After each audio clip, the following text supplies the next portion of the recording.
So hello and welcome to the Book of Friday Club presented by the Romanian Diaspora with a very special edition specifically set up with Elena Remigi from the In Limbo project as a celebration of Europe Day.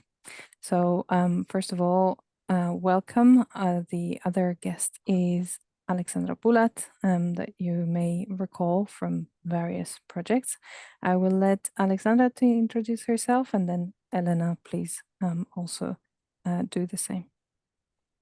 Hello, and thank you for inviting me again to be part of one of your wonderful projects. I really like the idea of this and looking forward to the conversation. I'm Alex. I'm a Romanian-born, now British-Romanian county councillor in Cambridgeshire, and I've been a migrant rights campaigner and activist for the last 7 years or so, since the Brexit referendum, really. Thank you very much. Elena? Yes, I'm Elena Remigi. I'm the founder and director of the Limbo project. We've been collecting testimonies from EU citizens since 2017. Lately, I work with the Italian community. I'm a councillor for the Comites, and I'm also a councillor for the General Council of Italians Abroad, which is basically a body which works for Italians living abroad all over the world. Fantastic. Very happy to be here, and thank you for inviting me. Welcome, welcome. And last but not least, Andrea. Thank you very much. I am Andrea Craig. I am 1/3 of the Romanian diaspora. And you've probably seen me on most of the Zoom calls and live projects with Serena. Thank you very much.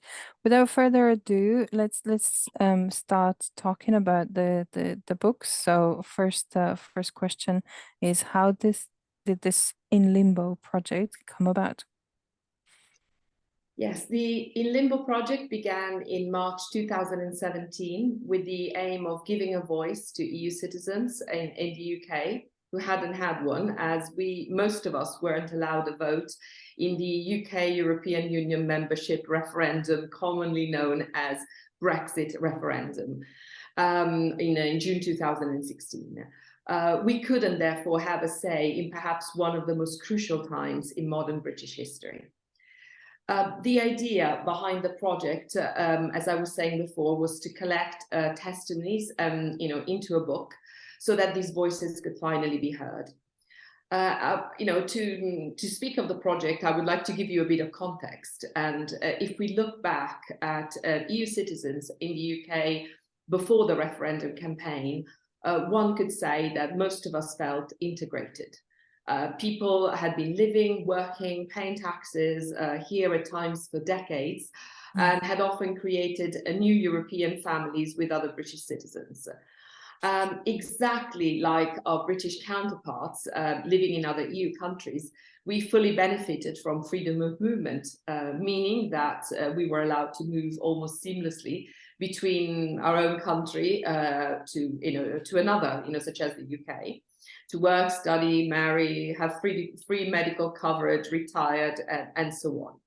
So most EU citizens in the UK were feeling at home.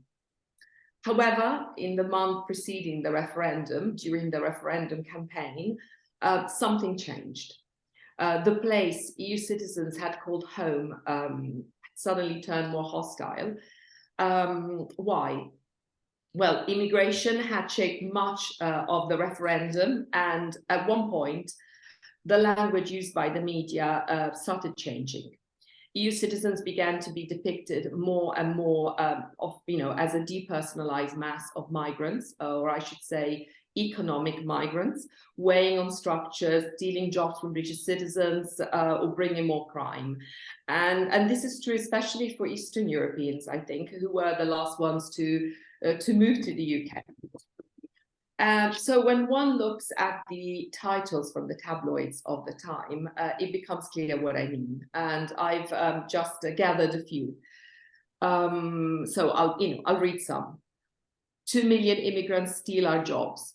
Record numbers of jobless EU migrants in Britain. We are from Europe, let us in. 3.8 million migrants allowed to stay here. immigrants bring more crime, and so on. So you can imagine the impact of this inaccurate, populist, and divisive rhetoric and the xenophobia it unleashed, particularly on Eastern Europeans, Bulgarians, Romanians, but also Poles. These groups in particular, but also other non-EU migrants, became the primary target of xenophobic attacks, especially shortly after the referendum. And to give you some numbers, the National Police Chiefs Council reported a 50% increase in hate crimes in the days following the referendum. Reports of racially motivated abuse became more frequent, even on social media, including, I remember, reports of cards written both in English and Polish being posted through letterboxes, which refer to Poles as vermin, or racist graffiti being daubed on Polish cultural centres in London. So as a consequence, EU citizens felt that they had suddenly become the other, the enemy. They felt treated like third-class citizens, like unwelcome guests, worthy to stay only according to how much they contributed to British society financially. During the referendum campaign, EU citizens have also been promised that their rights would remain unchanged. There was a promise made by Vote Leave, which said, I'm quoting, "There will be no change for EU citizens already lawfully resident in the UK. They will automatically be granted indefinite leave to remain in the UK and will be treated no less favourably than they are at present." Well, how far from reality this proved to be. And despite this promise, after June 2016, EU citizens were given no clarity about their status for a very long time. They were left in a deep and sometimes anguishing limbo for over 2.5 years, becoming bargaining chips for the government in an attempt to secure a better deal. So we had to wait until 2019 for a new immigration status called settled status to be introduced. But there was no automatic recognition of our right to stay. People had to apply in order to remain in their own home, sometimes of 50 or 60 years. For some, particularly the elderly, it just felt like a slap in the face. So as a consequence of all this, our sense of home and belonging for many was shattered overnight. And given we had been unable to cast a vote and decide for our future, many of us felt they no longer had a voice. So this is when I decided to gather our testimonies in a book. When we talk about fighting the system and activism, etc., writing books doesn't exactly come to mind as a weapon of choice. So why a book?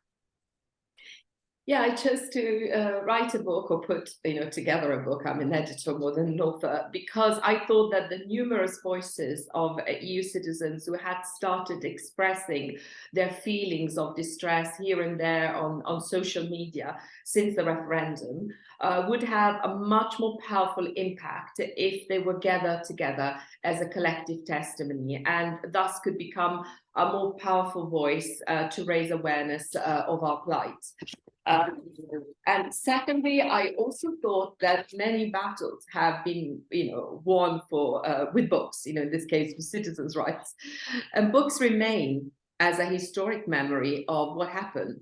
The Romans used to say, verba volant, scripta manent, spoken words fly away, written ones remain. And I wanted this book to remain as a record, as a primary source for future historians.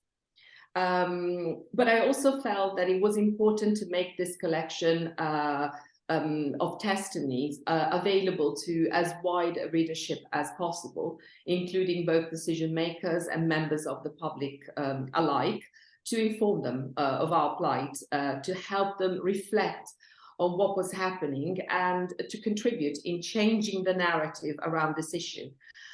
Back then, most people, even politicians, had very little understanding of the uncertainty and, in some cases, discrimination Europeans and migrants in general in the UK were facing as a result of the Brexit vote. But above all, my hope was to show EU citizens for what they truly were: our neighbours, our co-workers, our relatives, our friends, as individuals whose lives had been interrupted and plunged into a painful limbo by political events few had anticipated, and in which we had no say. I wanted the readers to hear our individual and unique voices, not articles written in the third person about us, and sometimes articles full of inaccuracies. Mm. So it's all about giving the individuals and the collective of a common voice and the opportunity to speak up in a safe space whilst preserving a memory of a horrendous event that we all share in our lives. So a wonderful testimony of work on memory, by the way. So congratulations for that. How did you actually collect the testimonies? What was your approach? Yes, in order to gather these testimonies, I used social media. In March 2017, I started a Facebook group called Our Brexit Testimonies. The book in Limbo didn't exist yet until June, with a few volunteers. Amongst them, there was Véronique Martin, a French author, which became co-editor of the first book. On the first night, we were 5. But after a month, we were more than 1,000, and of course the group kept growing. And sorry, the testimonies started pouring in as we managed to create a safe, supportive environment. I always like to quote the sociologist Edgar Morin, who speaks of the need for an oasis of fraternity, and I think that is what our group was, where people could share their often painful stories. You can imagine the elderly, the frail, the vulnerable ones, like the victims of domestic abuse, and find support and friendship amongst other fellow Europeans. As I was saying before, In Limbo wanted to offer a counter-narrative to the often dehumanizing language used by the papers and politicians. I will never forget when I saw the term stock or units used to speak of us, by revealing EU citizens as ordinary citizens at home until the rules suddenly changed. Fantastic. Are there other testimonies in the book of sorry, Andrea, were you going to ask the next questions? Apologies. Yeah, that's fine. I just want to double check that you you got through everything that you wanted to. Yeah, to the ask. last thing that I wanted to ask was, what does In Limbo actually focus on? So In Limbo focuses on the human side and on the human impact of Brexit, an impact which had been completely overlooked in the referendum campaign, even by the Remain camp. They were only talking about, economy, numbers, in the belief that people are not only numbers or statistics, but individuals with a story to share. And as one author of a testimony says, please remember, I'm not a statistic. I'm not just words on a page, and I'm definitely not a political bargaining chip. I'm a scared young woman who had just started building up her life when the foundations were pulled away. Thank you.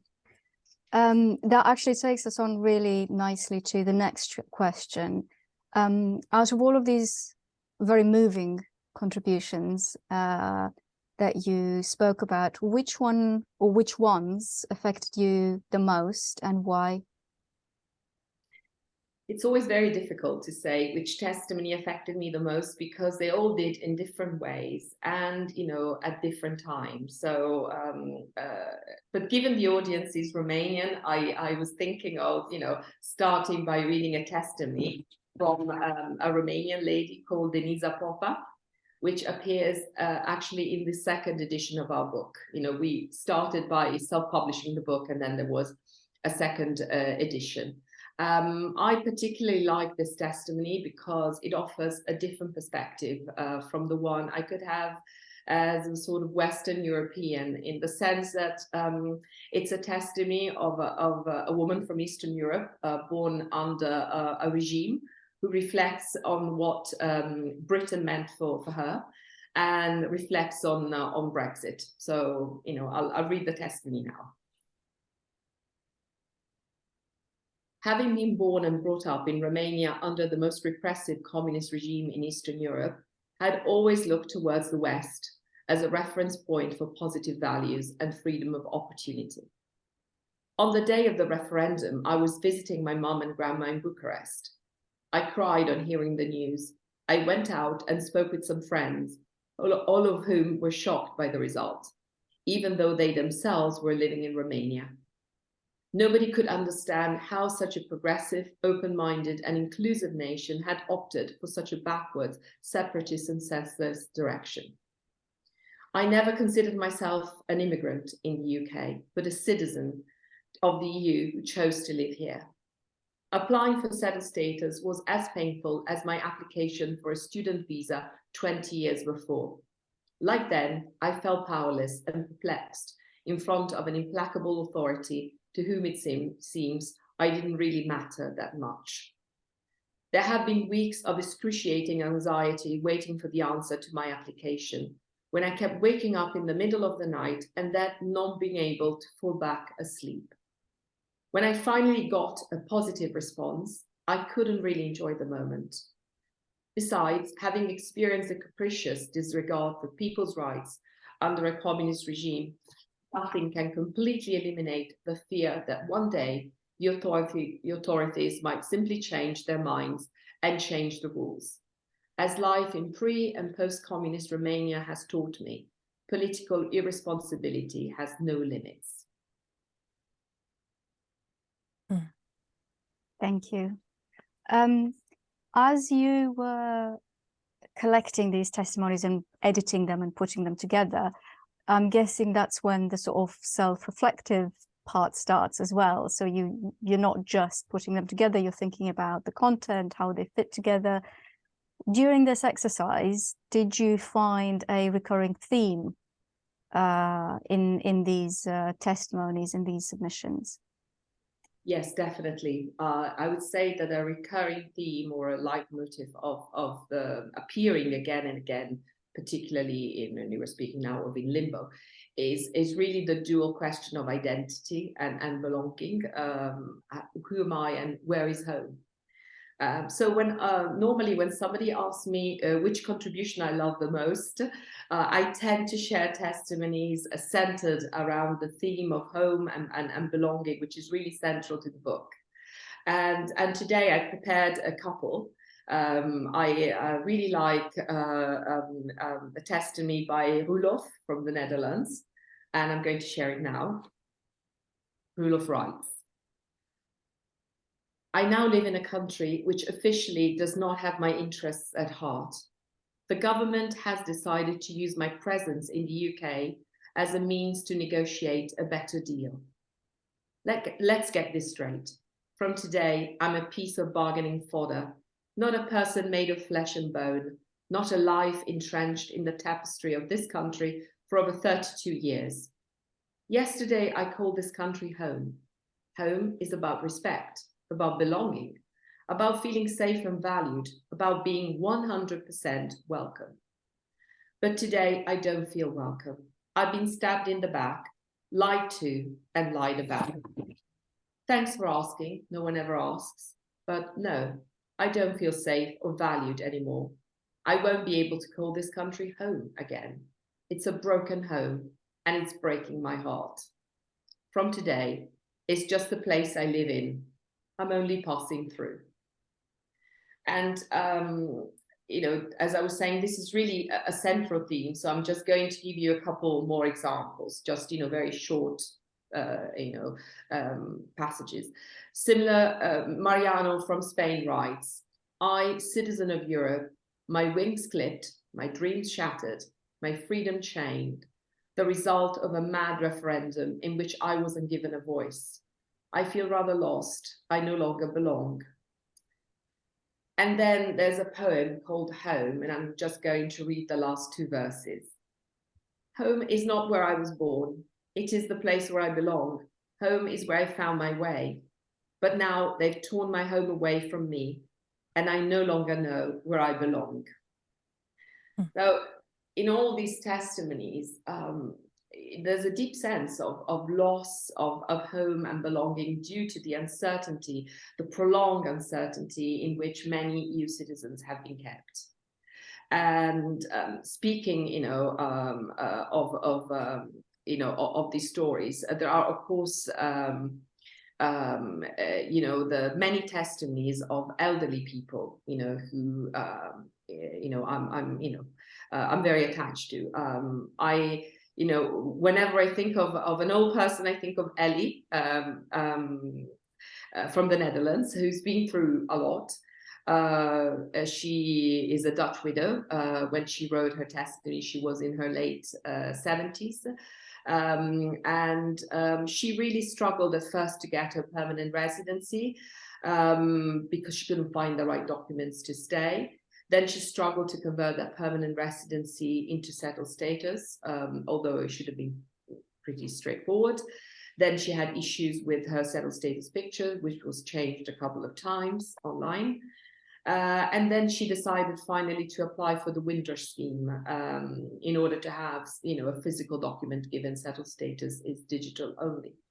So in my mind, Ellie represents, all the old people who really struggled with that sense of, home and belonging, sometimes having lived in the UK for many years. Ellie was 19 when she moved to the UK. So definitely this is her home.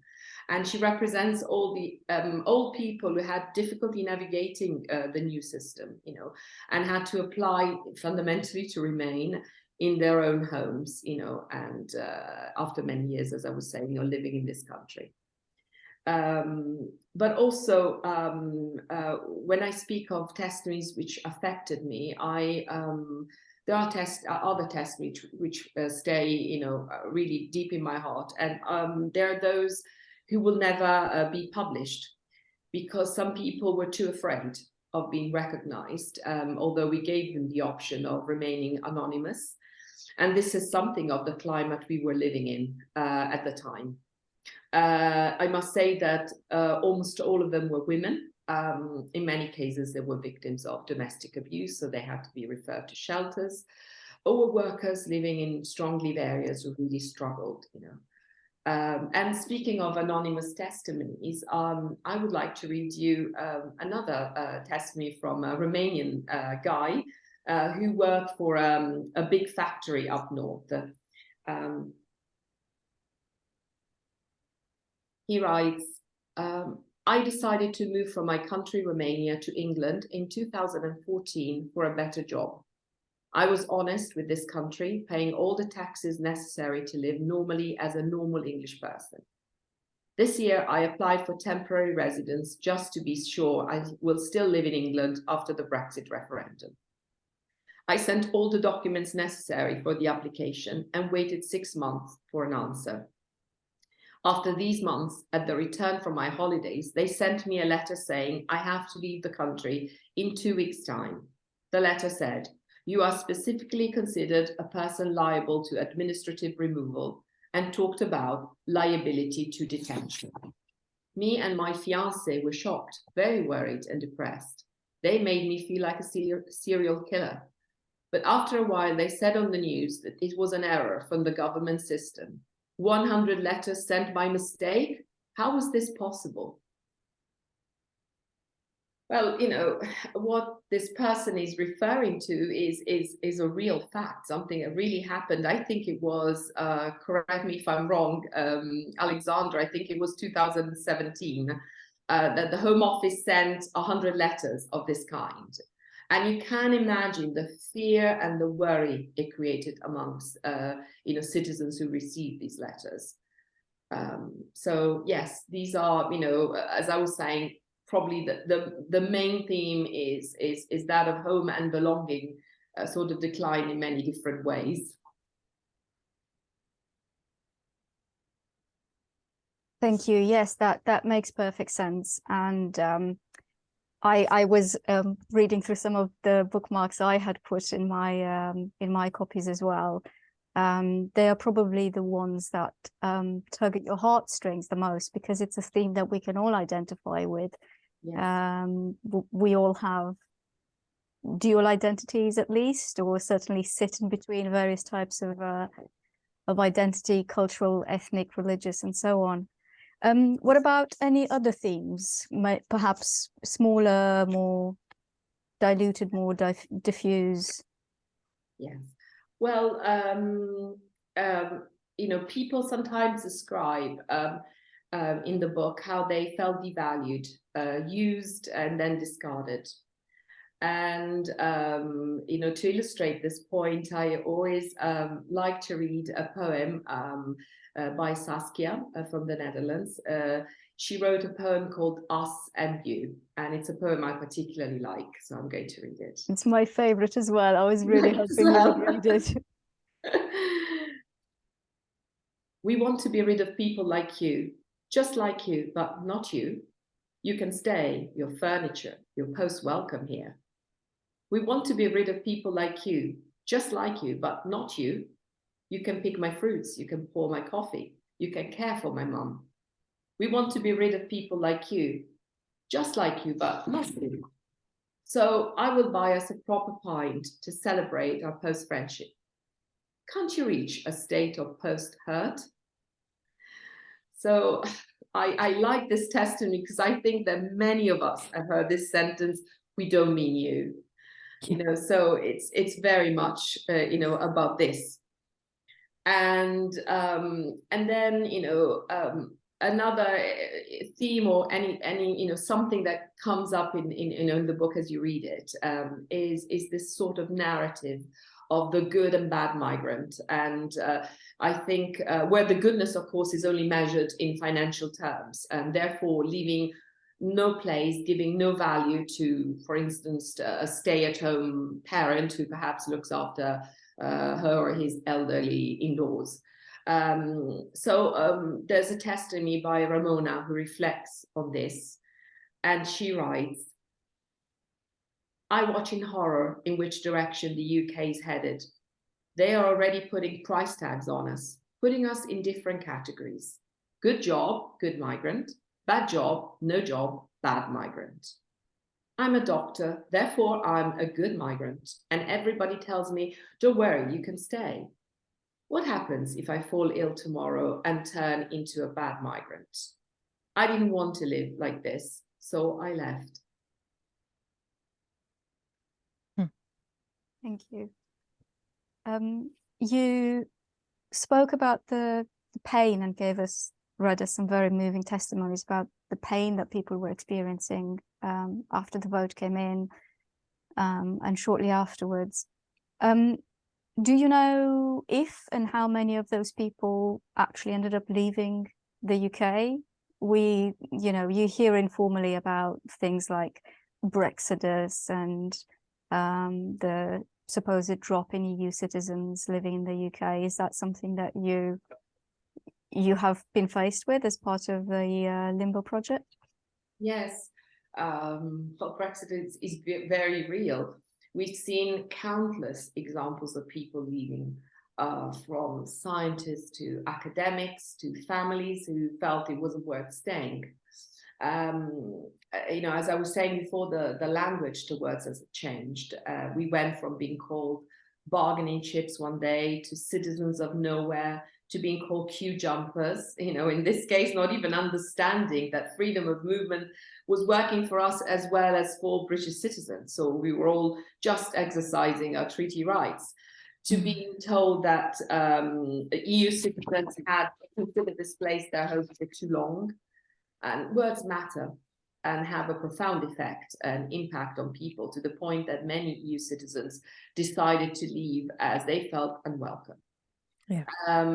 Others felt that this country would no longer be giving them the opportunities they wanted. For example, many scientists, academics. I remember a time in our Facebook group where people posted almost daily pictures of vans taking them back to Germany, France, Spain, etc. So many testimonies that feature in the first edition of the book are of people who have now moved elsewhere. So when we had the second edition, we added a footnote. This person has now left the UK, where we knew she or he had left. And I always like to describe Brexiters with a line taken by from Pia, a German member of our group, who describes it very, very well. She says, "So long, Britain. You were once good to me, and then you were not." Simple and to the point. Yes. Thank you.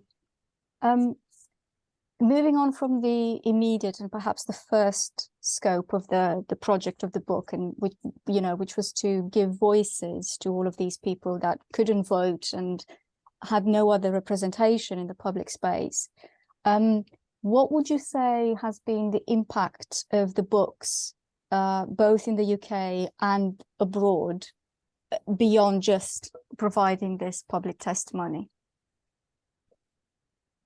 Well, in terms of impact of our book, thanks to a small crowdfunding and to some initial royalties we had because we self-published the first edition, we were able to send in Limbo to over 2,000 politicians and political figures on both sides of the channels, from heads of state to ambassadors, MEPs, writers, journalists. We spoke and still speak at various events and venues all over Europe, including the European Parliament, the Italian Parliament, the French Senate. We've also appeared, with our stories in the most main newspapers and TV news in the UK, in Europe, US, even Asia sometimes. I remember the Japanese newspaper. Then from the BBC, Guardian, Le Monde, all the main European and media, American, etc. So if you look at our website, you'll be able to find most of the articles, not so much the TV interviews, which mention us. Of course, I need to specify that we have now published 2 books. I have them here, in Limbo and in Limbo Too. And the first, the latter focusing on the impact of Brexit on UK citizens living in the EU. And both books have now been published by Spokesman's Books, which is the imprinting house of the Bertrand Russell Peace Foundation. The first book comes with a foreword by a well-known Hungarian born British poet, George Sirtis, followed by an introduction by Ian Dunt. The second volume focuses, as I was saying, on British in the EU, and it represents further proof of the deep solidarity between EU citizens in the UK and UK citizens in the EU. A European family, mirror images of one another across the channel. And the foreword to the second book is written by British philosopher and author Professor A.C. Gray. So both books have now been translated into Czech and are in the process of being translated into Italian. But so we would like, them to be translated in more languages to reach an even wider audience. So our aim has always been to touch hearts in order to change minds. And I must say that in these 6 years, many have written to us saying how much this anthology has changed their perception, not only of EU citizens, but of migrants in general, how they were challenged by the questions raised by these unfiltered testimonies, how they sympathized or identified with them and with the issues and the emotions depicted in them, and the emotions contained in these stories. Some even confessed that they felt guilty for succumbing to this us and them mentality. And for not understanding beforehand the human impact that this vote could have on the lives of millions of people, because it's not only EU citizens, it's also their families, and so British ones living in the EU and their families. And as far as British citizens are living in the EU are concerned, their testimonies helped, I think, the British public to go beyond the stereotype shown by the tabloids or the media, and realize that they were in limbo too, and some more than others. So again, as I was saying, this is really what we wanted to achieve, without ever judging the readers, challenge the divisive mentality often fueled by the media and by some unscrupulous politicians, challenge the stereotypes around immigrants in general through simple stories, and make the reader realize that the authors of these testimonies are people like us. They are, as I was saying, our neighbors, our friends, our colleagues. Thank you. Thank you very much. We can take this opportunity to actually launch an appeal for all those who have pleasure in translating, to support Elena and the project with a Romanian translation for the two books. Thank you. I'm going to ask you some rather boring questions, but with a very sincere hope that you will give us very exciting answers. First of all, can you please explain? You mentioned earlier unfiltered testimonies. What do you mean by unfiltered testimonies? Yes. Well, in our approach to editing, we wanted to retain as much of the integrity of, the idiosyncrasies of each testimony as possible. So to achieve this goal, we simply corrected, typos, or removed maybe repetitions or digressions which had nothing to do with the personal testimony. For instance, if people started talking about their curriculum, things like that, together with passages which might have compromised the safety or the privacy of our contributors, who in some cases had asked us to remain anonymous. We wanted to make the text clearer, tighter, for the benefit of the reader, but without ever losing the essence and the individuality of the testimony. So you will find mistakes, in these testimonies, because of course each reader has a different level of English, different fluency. Some, have maybe university degrees, some don't. So we wanted people really to hear their, as I was saying, direct, unfiltered voices. And maybe I'd like to add something about how we structure them, which might be interesting. I know it may sound boring, but it isn't, because it's part of what the book is about. As we read all these testimonies, we noted some salient feelings which had started to emerge, and at the same time we had a member of our group, now she's Professor Helena Cruz, who's now left for the US, who provided us with the starting point, how to, as I was saying, to structure the book, because she asked around 1,000 EU citizens in the UK to express how they felt after the Brexit referendum with one word. And then she published the results in the shape of a word cloud, of a wordle.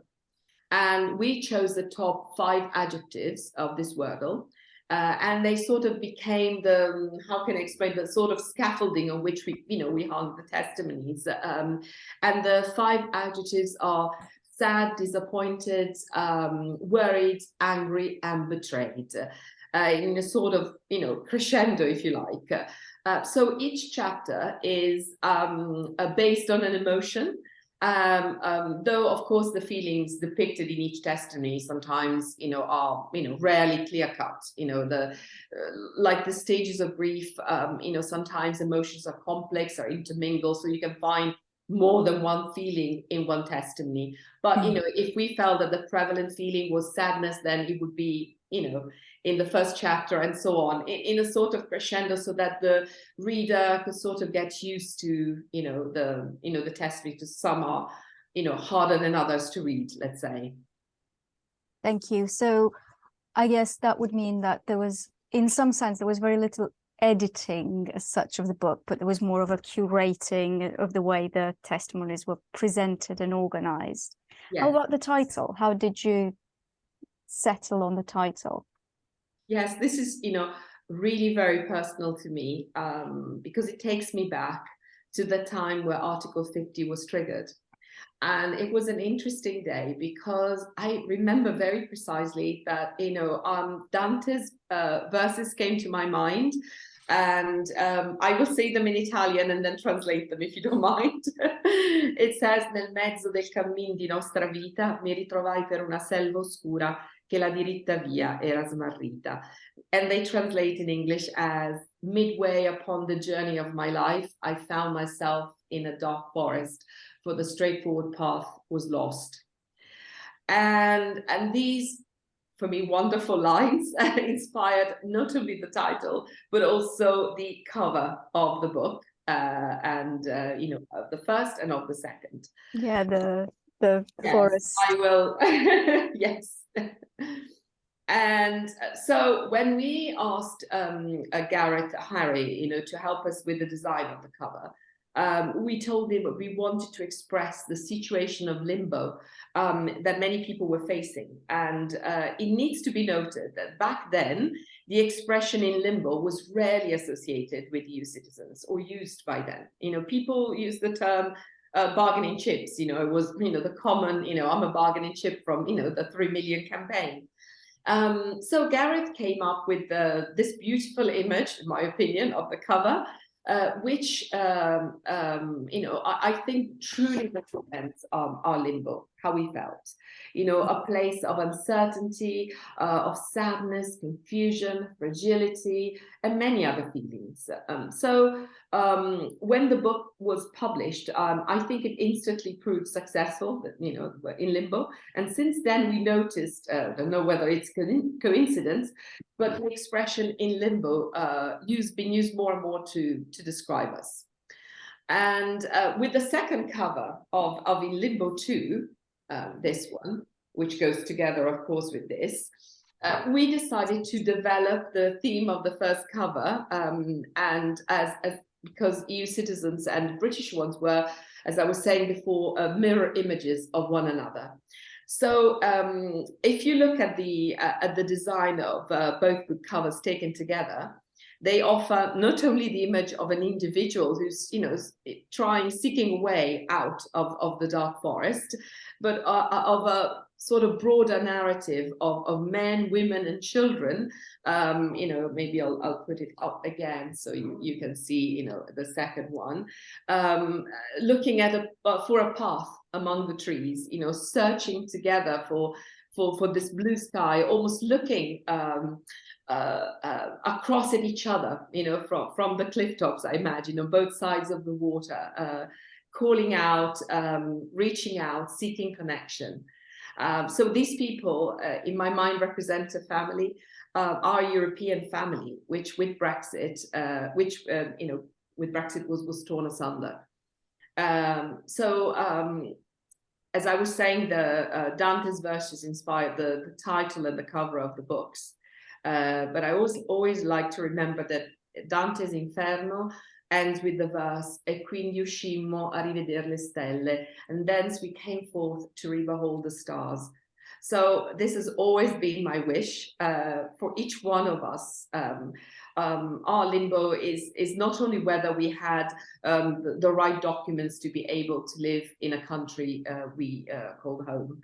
There was also a psychological limbo in which many of us were plunged. So my hope is that at one point we'll all be able to behold the stars, as content and as settled as we first were before this referendum took place. And hopefully regain our star.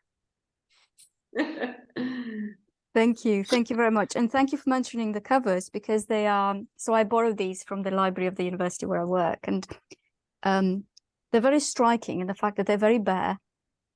Yes. The forest is bare. There are no leaves, there are no bushes, there's no vegetation other than the tree trunks. They're very dark colored. They're not, they're not attractive covers in the traditional sense. Yeah. It almost looks like there's a fog in the Yes. background.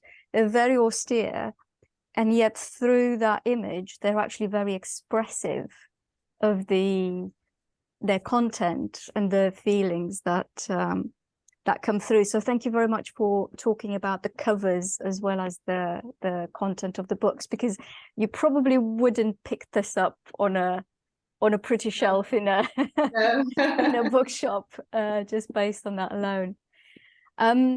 You talked about again, very, very nicely helping me along with the questions here.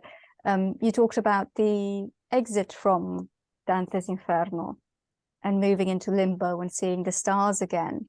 Obviously, these books anchored in a very particular moment in time.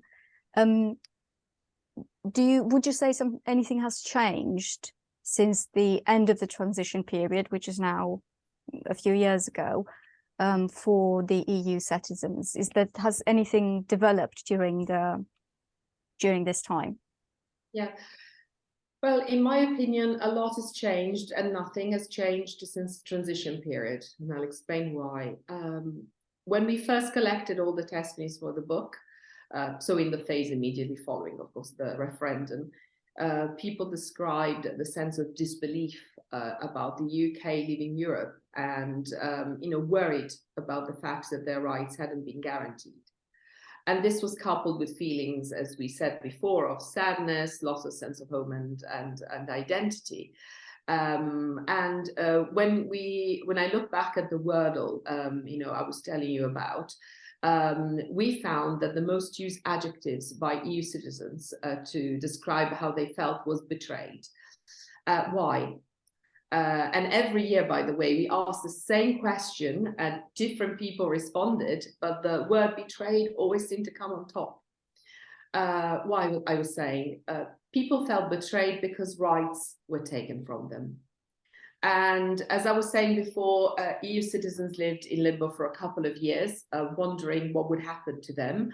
And this meant great uncertainty. I remember that back in 2017, the main issue was the infamous CSI, the Comprehensive Sickness Insurance, nobody had heard of, and a lack of which prevented people from getting this permanent residency. It mainly affected dependent EU spouses of British citizens or students who had moved here to study. Then came settled status. But was this a solution? Has it been the solution for every issue? No, because people, especially the vulnerable ones or the elderly, had difficulty proving their right to stay. Some didn't even know they had to apply. And by the way, in the book, there is a testimony by a Romanian taxi driver who had no idea he had to apply for settled status for himself and for his children. So they didn't know they had to apply, especially they didn't know they had to apply for their children, or others weren't computer savvy. So they struggled. And when they applied, we saw many examples of people who lost job opportunities, were denied housing, faced fraud travel because they were either waiting for a decision from the Home Office or couldn't prove their immigration status due to problems with the digital-only government portal. After the transition period, many of these issues remain unsolved, although the public generally thinks that we're all sorted. And this is not great because we need to keep raising awareness to avoid another Windsor scandal from happening. Now, recently, the IMA, which is the Independent Monitoring Authority, took the government to court. The argument was that it is unlawful that people will lose all residency rights if they do not apply for settled status before their pre-settled status expires. And with pre-settled status, every single person has a different deadline. So anyone who does not apply in time, as things were standing, would not have an immigration status. So this could affect a person's right to live, work, travel, and have NHS treatment and so on. So this is why action was needed. And so the High Court in London heard the argument, basically, that the government is breaching the withdrawal agreement on EU citizens' rights, and the IMA won the case. So the Home Office now has said that they will not appeal. This is in theory good news, but we'll see in the exactly what this will be in practice. So at the moment, the issues are still sometimes proving one's status, and we worry, as I was saying, about people who may not have applied. But let's see what the future brings about that. I don't know whether Alexandra wants to say something more about it. Yeah, I think there's still a lot of uncertainty in terms of some rights, and this kind of links to the next topic we had for this conversation around, I guess, democratic say, because a lot of the testimonies speak about the loss of rights and the sensitivity. People didn't have a say on a decision impacting them directly. So, of course, in the testimonies you speak about, testimonies speak about two groups of people who were excluded from this democratic process. So, of course, EU citizens in the UK and also British citizens in the EU who couldn't have a formal say about their future in this, especially those British citizens who lived outside the UK for more than 15 years ago. I know there's some changes now in voting rights that are coming up in the UK. So I guess my question around that was, is around what implications do you think this loss of a democratic say during the referendum had more widely, for example, on the idea of European citizenship, or I guess on belonging and inclusion in terms of democratic inclusion of EU citizens in the UK, first off? Yes, well, EU citizens felt they didn't have a voice at a crucial time for them. We couldn't vote in the referendum, and as we used to say, no vote, no voice. We can, of course, now still vote in the local UK elections.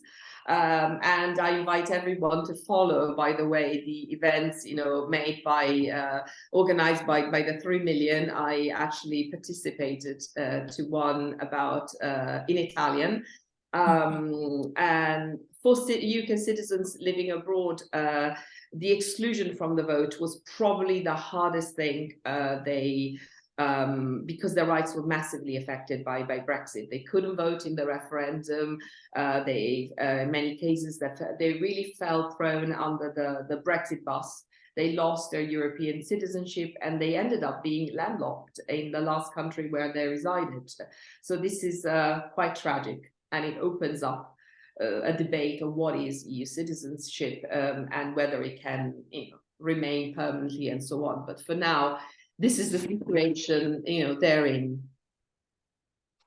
Yeah, definitely. I think part of the idea of European citizenship and feeling at home in Europe was that we had the right to vote assured in any EU state that we moved into as EU citizens. So of course, across the European Union, there are those local election voting rights. But now there's another period of uncertainty because it's up to the UK to actually agree whether EU citizens who came before Brexit will still have the local election voting rights, which we continue to have. But I remember the times when I was campaigning about this, and it was not very clear if we lose our local election voting rights. And at the moment, for those EU citizens, of course, who arrived after the end of the transition period, it depends if their country has a bilateral agreement with the UK. So again, it's not the same rights as before in terms of EU citizens being able to feel at home in the sense of being included in the democratic process. And I guess one of the interesting things is as well to see whether EU citizens who chose to stay in the UK, whether we're now a bit more likely to participate in the UK democratic process. And for me, that's kind of true, because I'm thinking that, in the referendum, I felt I didn't have a voice, and that kind of, in a way, encouraged me to apply for British citizenship and to have full voting rights and to be participating more in UK politics, because I felt it was unfair. I didn't have a voice in the first place. So I guess the flip side to that question as well is, what impact did this have for British citizens in the EU in terms of their own democratic say? So I was wondering if we could talk a bit more about why you chose to write the second book and how the second book's testimonies tie together with this loss, this theme of the loss of voice and in a way regaining a voice through other processes, such as writing a testimony in the case of British people in the EU. Yes, yes.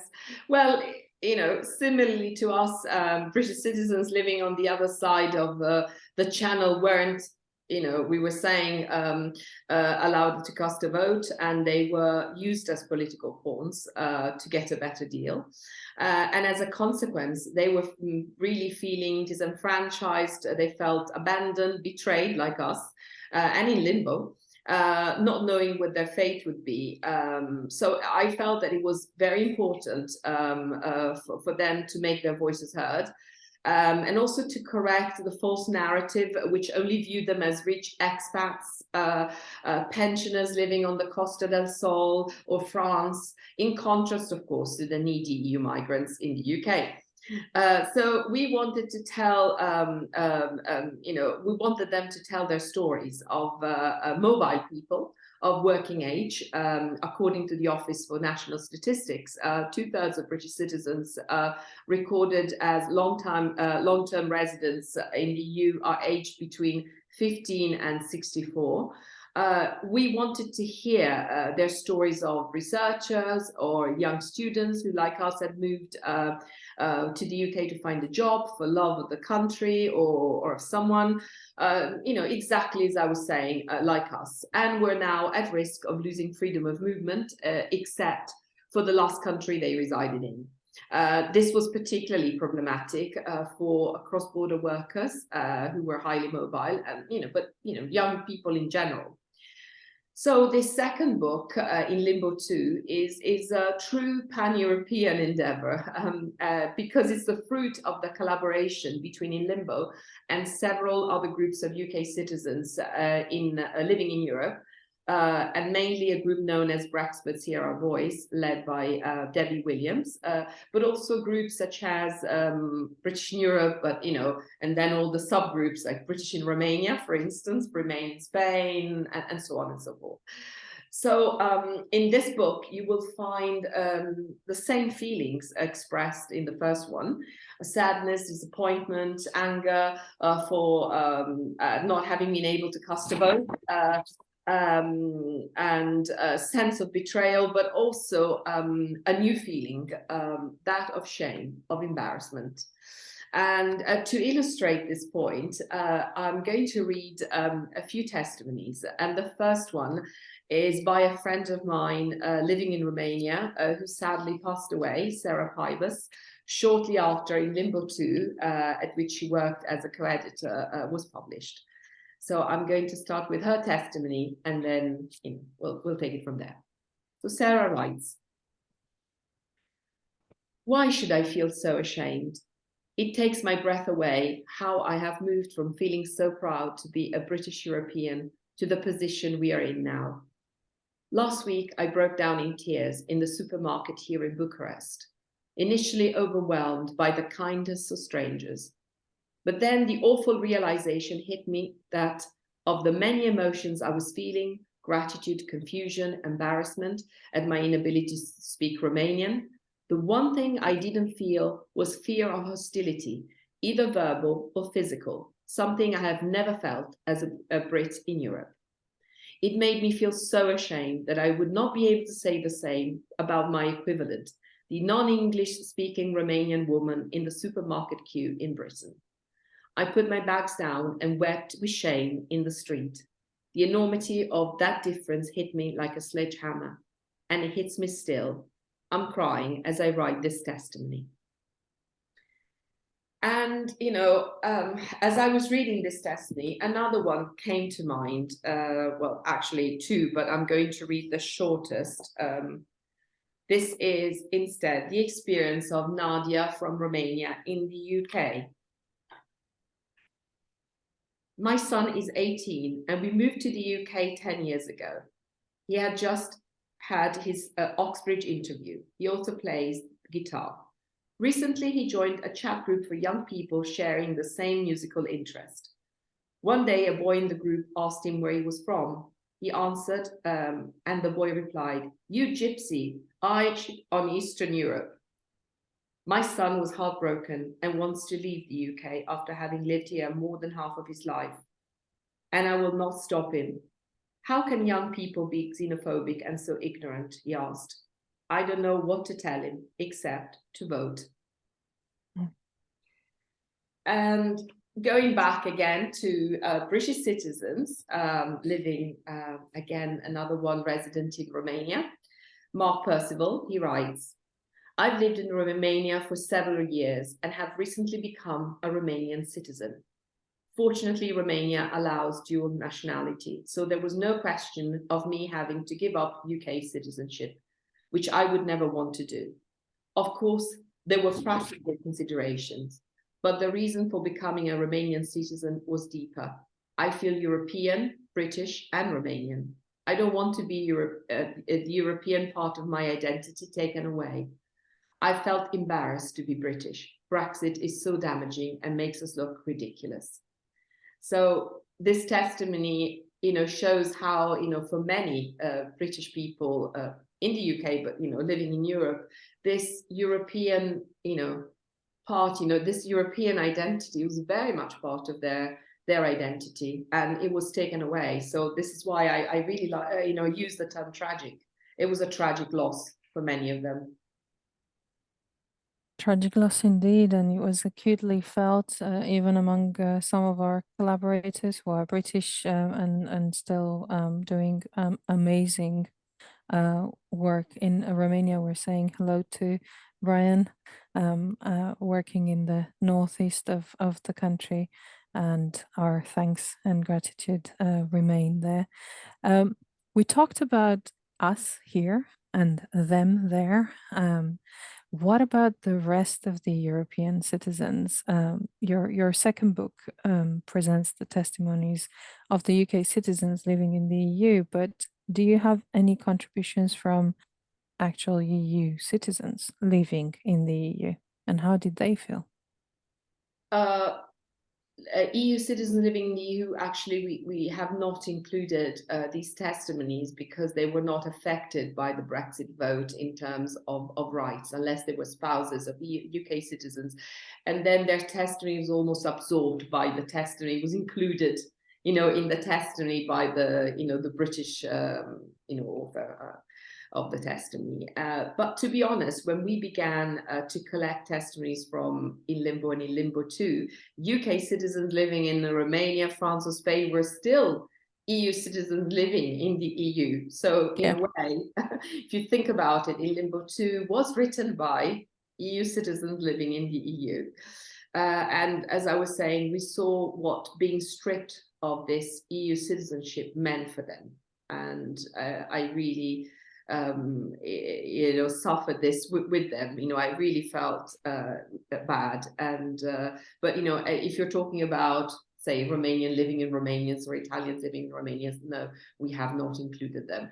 In the first book, In Limbo, there are a few testimonies from UK citizens living in the EU, often, as I was saying, spouses of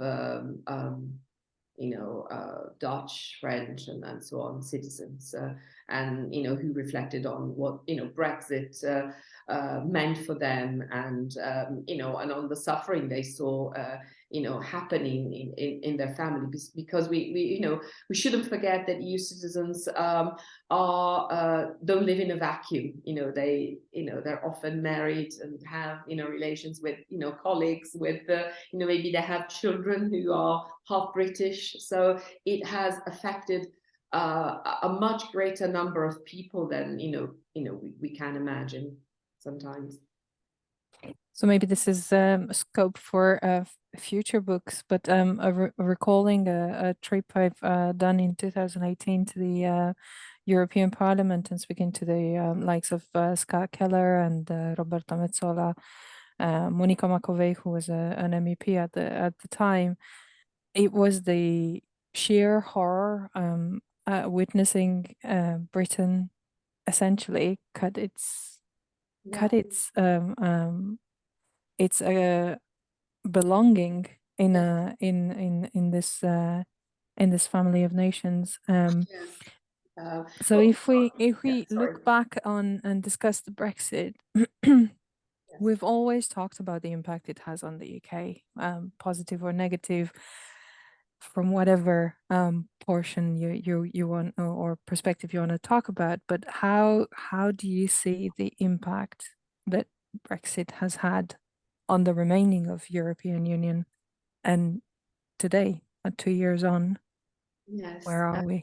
Well, I think that the EU lost a valuable member, and that is incredibly sad. That, in my opinion, is the biggest loss for the European Union. Also, for many EU citizens living in the EU, Brexit has coincided with the end of their dream to come and live in the UK. And as you know, after Brexit, one needs a visa to be able to work and study in this country. So this has now become a major obstacle. So obviously, it's something that we've lost. However, I also remember that at the beginning of the Brexit process, many politicians, mainly Labour ones, were saying how Brexit would break the UK, how much the EU needed the UK to survive. I think the phrase we always heard was that they need us more than we need them. Yeah. Well, how untrue that was. And if anything, Brexit, has impoverished the country, and has also brought the EU closer. I think the response the EU gave throughout the Brexit process was remarkably in unison. So. And little by little now we see the effects of Brexit unfolding. Let's take, for instance, what's happening with the lack of vegetables and other items in UK supermarkets. And one can deny it's because of Brexit. And I read many articles on the BBC and other papers giving other reasons, and which, I'm sure are, present too. But the reality is that once you're out of the single market, as President Obama once famously said, you are at the back of the queue. So whilst Italian, Romanian, French supermarkets are fully stocked, the UK ones are more vulnerable, are exposed and susceptible to any issues which might arise, and they will keep probably arising. Also the EU, I think the EU has benefited from Brexit in other ways. For example, with the enormous rise of university fees for students who want to come and study in the UK, I think that many EU citizens have now opted to study in the Netherlands or in Ireland. And it's an enormous loss for the UK, although they still have many Asians coming to study here. But, so people still come to the UK, but it's undeniable that with the end of freedom of movement and the need for visas to come here, the UK is often no longer perceived as an attractive place to live as, used to be before. Yeah, absolutely. Agreed. In terms of the rift that Brexit has caused, although it's 7 years ago, it's something that has come as a shock and settled and permeated every single relationship in the country. 7 years on, are we any closer to actually healing or starting to heal? Not sure is healing, maybe a little, but the wounds, in my opinion, are still very much open as the country is struggling to recover. According to the International Monetary Fund, the UK economy this year is faring worse than any other country in the developed world, including Russia. And other countries have had COVID and had the war in Ukraine to deal with it, to deal with too. So, politicians can't blame these things forever. And as a consequence, I think that people are generally unhappy of the situation we are in. But there's still a lot of ideology around this issue, the issue of Brexit, I mean. So many leavers now would tell you that that's not the Brexit they voted for, whatever that means, So personally, I think that we need a much braver political class, which has the honesty to call a spade and say that Brexit was a bad decision, a mistake, and then they need to find the best solution possible for all, despite the very difficult circumstances. But sadly, the word Brexit is considered too toxic and divisive. So a few have the courage to tell the full truth and then move from it, whichever way. Yeah, absolutely. One of the things that shocked me is the fact that actually when you're doing some of the trainings in various settings nowadays, whilst they are talking about, change management and things like that, they mention very easily, the pandemic. Brexit is never mentioned. It's almost as if we are trying to sweep down to the carpet. It never happened, nothing to see here. And I think that's a very unhealthy attitude, because it doesn't allow that healing process to start. I totally agree. And it remains the elephant in the room, the one nobody talks about, but is there, and you can't go on blaming other things and never mentioning it. As I was saying, we really need to have that courage to say, okay, it was a bad decision. How do we move on? And that I think would start bringing people closer together, because they would, fight to make the country better, whichever, choice they made in the past. But it's not happening. And to me, it's more the political class who should, set the example. But again, it's so toxic and divisive that people are afraid of using it. And Absolutely. And maybe actually talking about healing, one of the things that we need to look at is what have we learned? Are there any lessons learned from this whole situations? Is there anything that we can highlight and to move forward, to try and build from here? Well, I think that the main lesson we've learned is that from what happened is that united we are stronger, and that alone we are more exposed and more vulnerable, even economically, but not only. And looking at what happened to EU citizens and in the UK and Brits in Europe, I think that we have also learned that rights are always a conquest, and that they should never be taken for granted. Okay.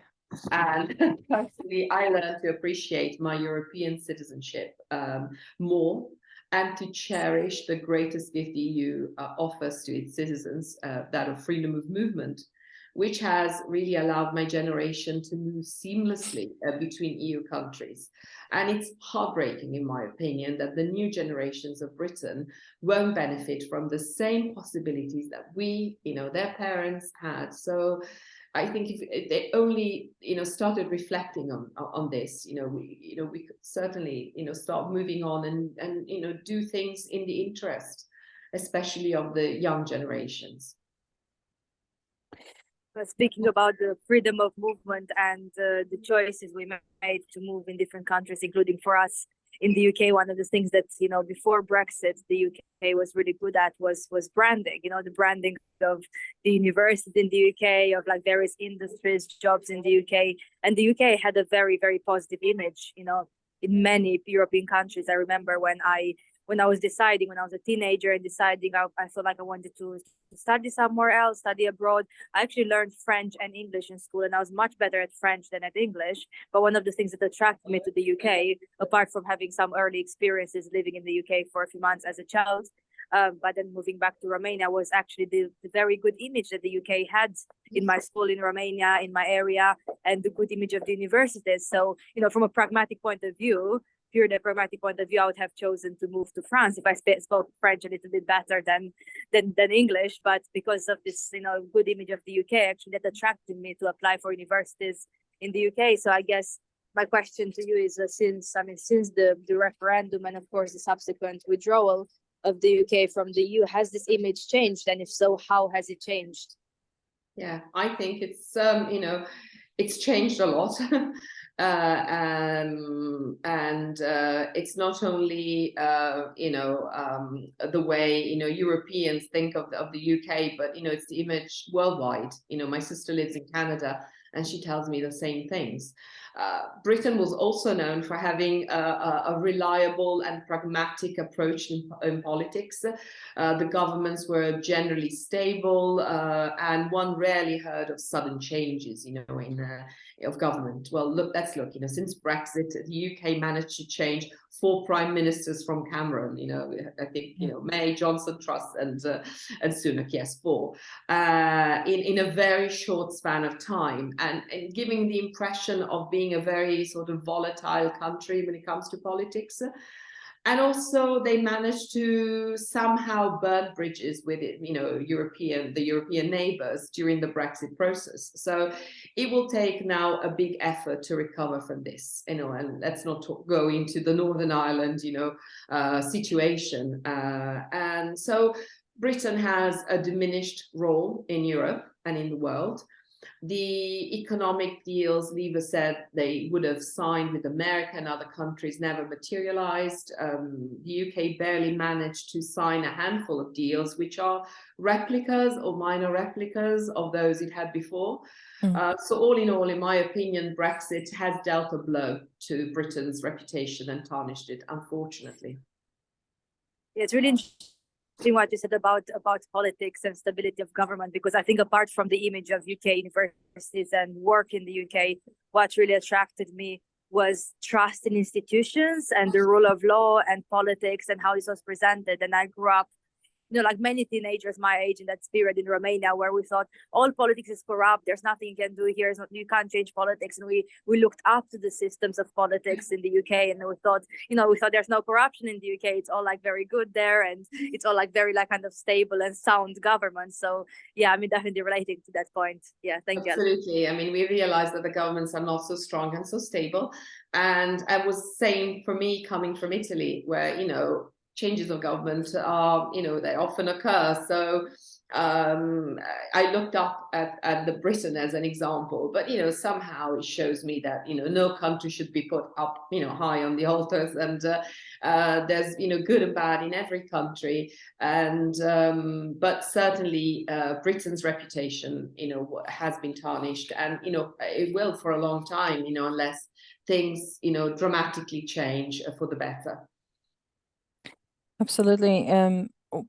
From a personal perspective, as Alexandra says, at the time when Brexit came about, Romania was going through a very, very challenging period of time of corruption and huge changes to and impacting on the rule of law. So I recall that at one of the rallies where I think you and I met, I'd written a little speech, and my personal testimony was something along the lines of, "We are caught between a rock and a hard place.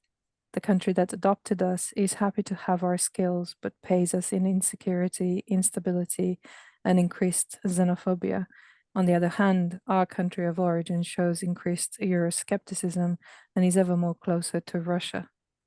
So it was an absolutely horrendous time for Romanians living in the UK, having left Romania for very clear reasons, particularly linked to fake news, propaganda, corruption, and having grasped with both hands the dream of a better life in a better place, to then realize that actually that dream didn't exist anymore. It felt like walking on air all of a sudden, and just breathlessness. So talking about that fake news and the Russian propaganda, what was your opinion about that and the role it had in the actual vote and the subsequent withdrawal? Yes. I'd like to say that I'm not an expert, but in my opinion, Russian propaganda certainly played a major role in disseminating fake news and in instilling irrational fears. I think we all remember the fear of Turkey joining, the EU, and thus, this huge wave of citizens, and and of course with them Syrian refugees, because it was all put together, coming and invading, the shores of Britain, and so it's clear that in the Brexit debate, many people were misled, and they were misled by Russian propaganda, but they were misled also by tabloids. I remember a former Polish prime minister who said many years of 20 years, I think he said, of Daily Mail have borne fruit, because if you keep repeating things, and of course, then people start believing them. And most of the Brexit debate was centered around immigration, whether we, like it or not. And I will never forget the infamous poster by Nigel Farage, breaking point. And many seem to consider irrelevant whether information was true or false. At one point they just believed, and the topic of immigration simply hit a nerve with many, and especially the most misinformed ones. And ironically now, not only hasn't immigration lowered, but it has increased from countries outside the UK. So one wonders what benefit it brought in this sense to those who considered it central and didn't want immigrants to move here. But going back to Russian propaganda, I suggest reading what journalist Carol Cadwallader has written about it, the Russian involvement and during the Brexit referendum, and watch the documentary The Great Hack. I found it very interesting and worrying at the same time. It's very much now a debate, about, what's democracy, how, people can be misled, and, and how can this change affect the result of the vote. And I'm sure that the Brexit referendum was greatly affected by Russian propaganda. Thank you. In an ever-connected world, and particularly with social media making things so easy to access and so easy to circulate, what do you think about what the role of fake news and misinformation playing in the big decisions, particularly after the pandemic? I mean, it was prevalent during the pandemic, not just Brexit, but it continues to be an issue, and we can see it now with the war in Ukraine as well. Yes, definitely. I mean, it has an impact because people who are misinformed have no critical approach to the news. So whatever is given to them, and we know sometimes how these things work. If you maybe read a few articles about immigration, then you're sent more articles, more fake news about it, and so on, in other themes. So we know that propaganda is has affected the Brexit result and continues to affect the way people perceive the world they live in. So we need to have our eyes open, and I think actually in school critical thinking should be really encouraged. Read your sources first, understand where that information is coming from. It is so vital. If only people did that, it would solve a lot of problems. Yeah, agreed. It's one of the rules that we kept reminding, actually, when we had the anti-corruption protest and the subsequent elections into Romania. Always check a minimum of 3 different sources to make sure that the information you're going to circulate is actually valid. Or if it's fake news, it just Google it, and sometimes it shows it, already. So yeah, that's it. Talking about the war in Ukraine, there is a there's a clear pull and a real need for countries like Moldova and Georgia, and Ukraine itself to start ascending and joining the European Union. How likely do you think it is for the Ukraine to regain its seat at the table? And a small kind of curveball from myself, is there anything that we as individual citizens can do to help encourage that? Yes, well, you're asking me whether, you know, there's a chance for the UK to perhaps rejoin. Yeah, or consider rejoining from what Consider, your yeah. read of the current climate is. Yeah.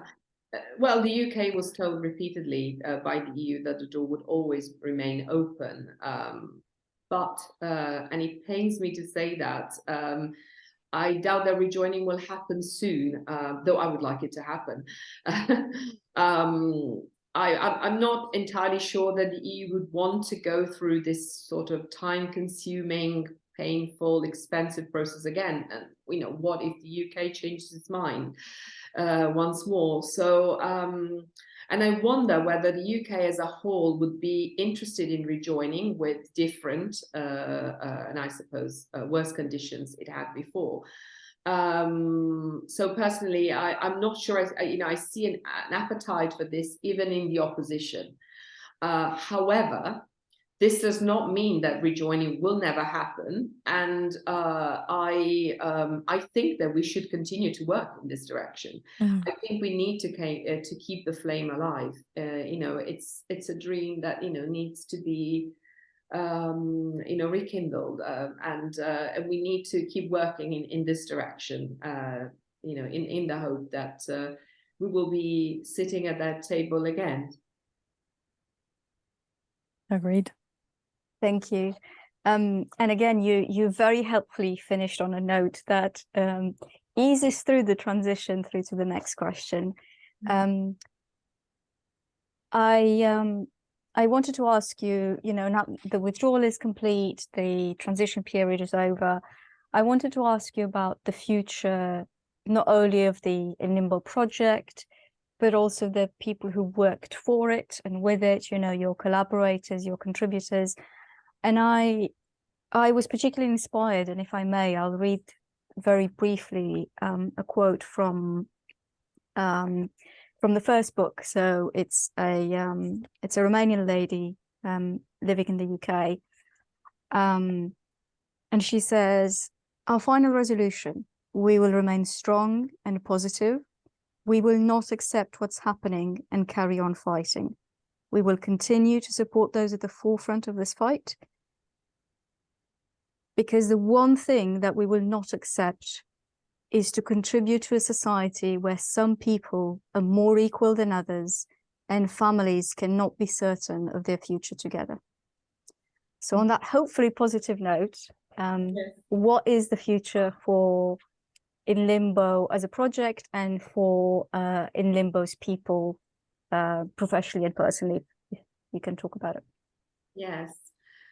Well, as far as the In Limbo project is concerned, we will continue for now to be a presence, to gather testimonies of EU citizens. Basically, ours is a forum where we're there to listen, to inform people, and if needed, redirect them to the relevant organizations which can help them. And sometimes the needs are multiple ones. As I was saying, we refer some women to shelters, others, maybe needed psychological support. So, you're there for now as a presence. And the idea for us is to continue to speak of the human cost of Brexit. I think, it's still very central to our days and to what's happening, and to keep the alert high on issues deriving from the implementation of the withdrawal agreement to avoid a new withdrawal. So we're always open to campaigns, often created, organized by the 3 million. We're there to support, and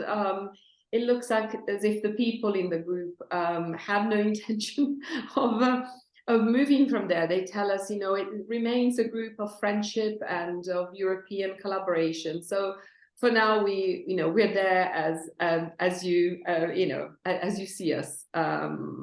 And as I was saying, we will continue to listen to the voices, whichever the issue becomes. We've recently joined the 3 million meeting about the voting rights.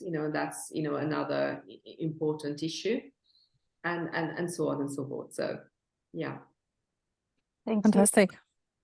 And the final question for the evening, and this is evening out the playing field, because it's something we ask all our guest speakers. So obviously the project itself is about recommending books to read, books that have somehow a connection with Romania. What would be your recommendation for us and for our public to read as part of the Friday book, Cartea de Vineri? Okay, so when I think of Romanian authors, my mind goes immediately to Mircea Eliade. I read his books on philosophy of religion when I was at university, so a long time ago. But I know another author who was born in Romania, and I don't know whether I'm pronouncing this right, but he was born in Sighetul Marmației. Very good. Is that okay? Yeah. And he's the Holocaust survivor, Elie Wiesel. And in his book Night, he speaks of the ghetto in Sighet and subsequent migration through multiple concentration camps. And of course, if you're interested in this theme, that's a book I would recommend. And the Italian, let's say, equivalent I can think of is Primo Levi with If This Is a Man. I admire Elie Wiesel as an author and as a human rights activist. And I was thinking of concluding this interview with a quote on indifference. He writes, "The opposite of love is not hate, it's indifference. The opposite of art is not ugliness, it's indifference. The opposite of faith is not heresy, it's indifference. And the opposite of life is not death, it's indifference." So with this quote, is my, wish for all of us, not to remain neutral, when, it's a time to raise our voices, and fight. I give you my, very simple recommendation on books to read. And thank you for. Thank you very much. It's asking. absolutely fantastic to hear that you are an admirer of Elie Wiesel. The two books I've recommended previously are Night and last month, I think, The Oath is another one by him. So absolutely amazing way to end the night. This has been a wonderful time and a privilege to speak to yourself, Elena, and to Alexandra as well. Thank you very much for joining us for this special edition of Cartea de Vineri. Thank you so much for really inviting me and being able to reach the Romanian community. It's been really a privilege and an honor for me. Thank you. Thank you. Thank you as well. Thank you. Good night, everyone. Good night. Thank you.